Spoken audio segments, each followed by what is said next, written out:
Hello everyone, मैं हूँ बीना और टेंगी किचन में आपका स्वागत है। आज हम धनिया से पकोड़े बनाएंगे। धनिया का अक्सर हम सब्जी में, दाल में या फिर बोंडा, पेटीज ऐसे कई नाश्ते बनाने में हम धनिया का इस्तेमाल करते हैं, पर आज हम धनिया से पकोड़ा बनाएंगे। धनिया है वो बच्चे खाना पसंद कम करते हैं, पर अगर हम बच्चों को धनिया का पकोड़ा बना के खिलाए तो बच्चे वो बड़े प्यार से खा लेंगे। आप इस पकौड़े को सुबह ब्रेकफास्ट में या फिर शाम को चाय के साथ भी नाश्ते के रूप में सर्व कर सकते हैं। तो चलिए हम धनिया के पकौड़ा बनाना स्टार्ट करते हैं।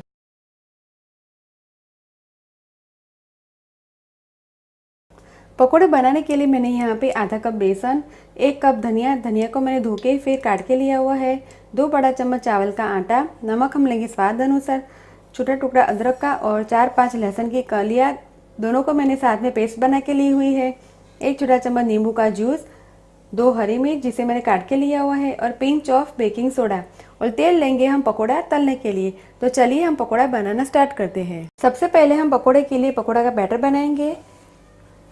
तो अब हम बेसन में चावल का आटा डालेंगे, काटी हुई हरी मिर्च, अदरक और लहसुन का पेस्ट, नींबू का जूस, नमक हम डालेंगे स्वाद अनुसार, काटा हुआ धनिया, थोड़ा सा हम पानी डाल के पकोड़ा का बैटर बनाएंगे। पकोड़े में धनिया ज़्यादा डालने से पकोड़ा का टेस्ट अच्छा आता है। हम यहाँ पे चावल का आटा इस्तेमाल कर रहे हैं, जिससे पकोड़ा है वो काफ़ी क्रिस्पी बनता है। और पकोड़े में हमने आटा काफ़ी कम डाला है, जिससे पकोड़ा और भी टेस्टी लगता है। पानी हम थोड़ा थोड़ा करके डालेंगे ताकि इसमें ज़्यादा ना पड़े। बैटर को मैंने हिला दिया है। बैटर हम थोड़ा सा थिक रखेंगे।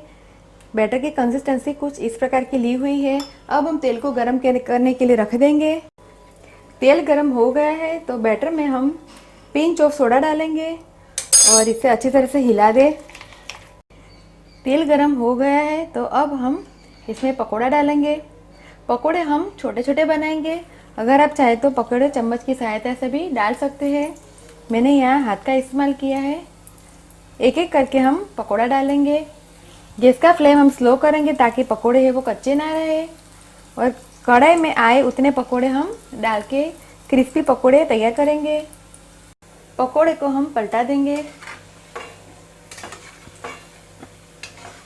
पकोड़े को हम चारों ओर से क्रिस्प होने तक फ्राई करेंगे। पकोड़े को हम चेक करेंगे। देखिए पकोड़े है वो फ्राई होके तैयार है। काफ़ी क्रिस्पी पकोड़े बने हुए हैं। तो पकोड़े को हम निकाल लेंगे और इस प्रकार से सारे पकोड़े बना के तैयार करेंगे। पकोड़े को हम निकाल के सर्विंग प्लेट में सर्व करेंगे। पकोड़े फ्राई होके तैयार है। मैंने इसे सर्विंग प्लेट में निकाल के सर्व किया है। पकोड़े को आप प्याज और तली हुई हरी मिर्च के साथ ले सकते हैं या फिर इसे हरे धनिया की चटनी के साथ भी सर्व कर सकते हैं। आप इस रेसिपी को घर पे ज़रूर ट्राई कीजिए और मुझे कमेंट में फीडबैक दीजिए कि आपको मेरी रेसिपी कैसी लगी। अगर आपको मेरा वीडियो पसंद आए तो आप मेरे वीडियो को लाइक कीजिए, शेयर कीजिए और मेरे चैनल को सब्सक्राइब कीजिए ताकि आप मेरे और भी नए वीडियो देख सकें। दोबारा हम फिर मिलेंगे, तब तक के लिए थैंक यू, बाय।